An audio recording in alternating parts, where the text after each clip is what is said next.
Lo que vamos a denunciar hoy es, una vez más, ese deterioro progresivo de los servicios públicos al que está llevando la gestión del AMBAN. Los profesores aragoneses son los peores pagados de España y los que tienen también una mayor tasa de interinidad o, lo que es lo mismo, una menor estabilidad profesional, porque más del 40% de los profesores son interinos. Esto es un informe totalmente objetivo, el informe de Comisiones Obreras. No es una posición o una valoración que haga el Partido Popular. Al señor Lambán le volvemos a preguntar qué es lo que hace con el dinero de todos los aragoneses.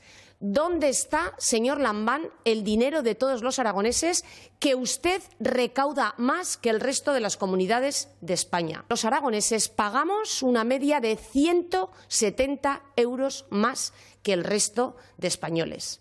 Pagamos más impuestos y tenemos peores servicios públicos.